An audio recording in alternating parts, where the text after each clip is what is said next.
In a world where nuance and critical thinking are often optional, it is refreshing to see how clear-cut the issue of Israeli apartheid is for many people. What's not to love about the stunning clarity of a narrative that oversimplifies decades of complex history, geopolitics, and conflict into a neatly worded package? It is so much easier to ignore those pesky things like context, terrorism, or historical claims when you can simply chant catchy slogans that fit on protest signs. The best part is how this narrative creates such an easy villain, Israel. Never mind that this tiny nation is surrounded by hostile neighbors and has been at defensive war since its inception. The beauty of labeling Israel with apartheid is how it evokes a sense of moral clarity for the casual observer. No need to bother with facts or historical truths. Why would you when you have a ready-made comparison to 20th century South Africa? It is not like the actual situation, with its mix of security issues, disputed borders, and existential threats, is complicated or anything. No, let's just slap the word apartheid on it and magic, instant expertise. To cap it all off, there is Israeli Apartheid Week, an annual series of university lectures and rallies in at least 55 major cities worldwide that aim, quote, to raise awareness about Israeli apartheid and to mobilize support for strategic BDS campaigns to end international complicity in this system of oppression as a meaningful contribution to dismantling it, according to the BDS movement's official website. Here are my favorite parts about so-called Israeli apartheid. First, Israel's 1948 Declaration of Independence provided for equal rights to all Israeli citizens, Jewish and non-Jewish alike, with the state promising to, quote, uphold the full social and political equality of all its citizens, without distinction of race, creed, or sex. In 1992, Israel reaffirmed this pledge with the Basic Law on Human Dignity and Liberty. According to Professor Ephraim Karsh, in 1937, Jewish leader David Ben-Gurion wrote a letter to his son, saying, quote, we do not wish and do not need to expel Arabs and take their places. All our aspiration is built on the assumption, proven throughout all our activity in the land of Israel, that there is enough room in the country for ourselves and the Arabs. And the letter to his son was no exception. On many other occasions, Ben-Gurion made similar declarations about coexistence with the Arabs and the rights that Arab citizens would have in Israel. For instance, 10 years after writing this letter, in a speech in 1947, Ben-Gurion said, quote, in our state there will be non-Jews as well, and all of them will be equal citizens, equal in everything without exception. That is, the state will be their state as well.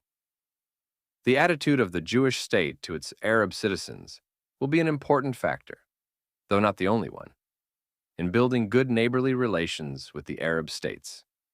If the Arab citizen will feel at home in our state, and if his status will not be in the least different from that of the Jew, and perhaps better than the status of the Arab in an Arab state, then Arab distrust will accordingly subside, and a bridge to a Semitic Jewish-Arab alliance will be built. End quote. Benny Morris, a so-called revisionist historian, much cited by Israel's critics, documented that the Palestinians who fled Haifa, for example, leading up to and during the First Israeli-Arab War in 1948, did so against pleas from their Jewish neighbors and a British general that they stay put. Under British mediation, the Israeli leadership agreed to a ceasefire, offering what the British regarded as generous terms. But then, when faced with Muslim pressure, the largely Christian leadership got cold feet. A ceasefire meant surrender and implied readiness to live under Jewish rule. They would be open to charges of collaboration and treachery. So, to the astonishment of the British and the Jewish military and political leaders, the Arab delegation announced that its community would evacuate the city. The Jewish mayor, Shabtai Levy, and the British commander, Major General Hugh Stockwell, pleaded with the Arabs to reconsider, but the Arabs were unmoved. All this according to Ephraim Karsh in his book, Fabricating Israeli History. A few days later, the Histadrut, Israel's main labor union, published its own appeal to the Arab residents of Haifa, writing, quote, "Do not destroy your homes and lose your sources of income and bring upon yourselves disaster by evacuation. The Haifa Workers' Council and the Histadrut advise you for your own good to stay and return to your regular work."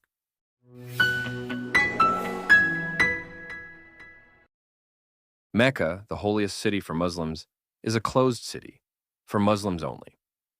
In contrast, Jerusalem, the holiest city for Jews, is an open city, with Muslim, Christian, and Jewish residents, and around 1 million tourists of all faiths visiting every year. Furthermore, all religions in Israel are free to practice. There are Jews, Muslims, Christians, Druze, Buddhists, Sikhs, and Hindus living in Israel.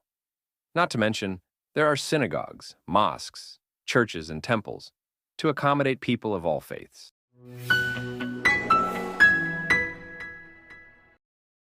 One of Israel's founding principles is the law of return.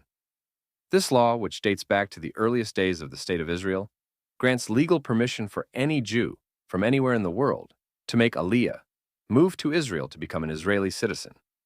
The law of return is neither racist nor peculiarly Israeli. Similar laws have been in effect in such democracies as Mexico, Ireland, Finland, Greece, Poland, Germany, Italy, and Denmark.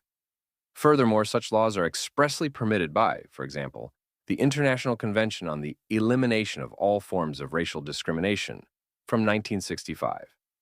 According to Article 1, parenthesis 3 of this convention, nations are permitted to favor certain groups for citizenship provided there is no discrimination against any particular group. Furthermore, Article 1, parenthesis 4 provides for affirmative action. That is, a state may employ a preference in granting citizenship to undo the effects of prior discrimination. In the case of Israel, such prior episodes of discrimination are clear. The British decision in 1939, for example, to bar Jewish immigration to British-era Palestine, thereby consigning millions of Jews to deaths in the crematoria of Europe. To an exceedingly small degree, the law of return helps to mitigate this wrong.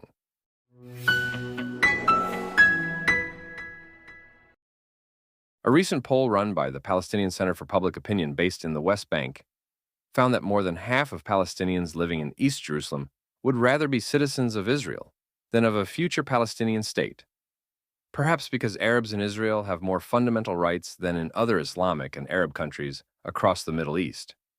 According to a poll done by Harvard University, 77% of Arab citizens living in Israel would rather live in the Jewish state than in any other country across the world.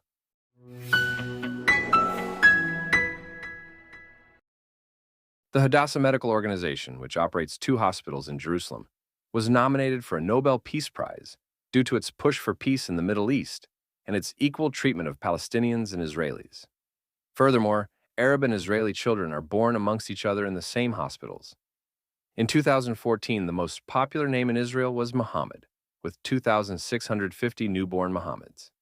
Even during Israeli-Palestinian military conflicts, Palestinians received top-of-the-line treatment in Israeli hospitals. Back in South African apartheid, blacks were specifically given limited access to healthcare.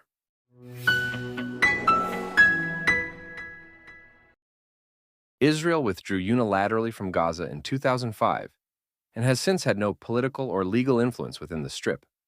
Meanwhile, the 1990s Oslo Accords peace process between Israel and the Palestinians divided the West Bank into 3 areas, A, B, and C. Area A, where the large majority of Palestinians live, is administered entirely by the Palestinian Authority run by the Palestinian political party Fatah, which cooperates to some degree with Israel on security issues, relying on the Israeli military to prevent a Hamas takeover in the West Bank, just as it brutally overthrew Fatah in Gaza in 2006. Area B is civilly administered by the Palestinian Authority, while security remains the responsibility of the IDF. The area has a majority of Palestinians and some Jewish inhabitants. and Area C is administered by Israel and has a majority of Jews and a smaller number of Palestinians.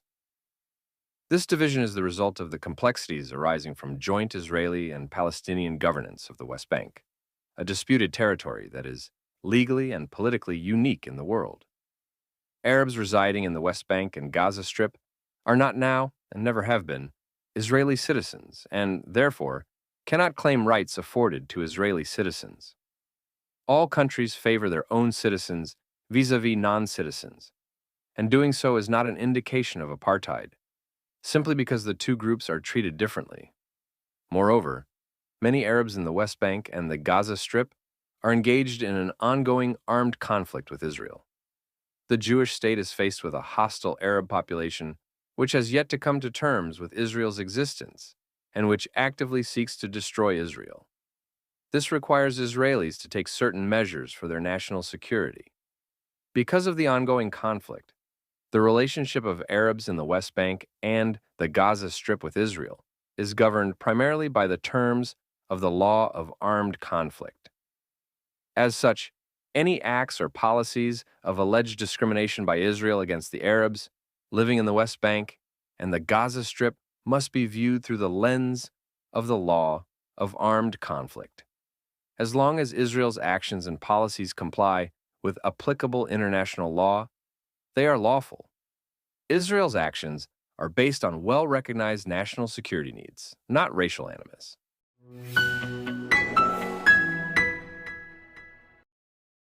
Israeli Jews are not predominantly white, nor are they of the same race.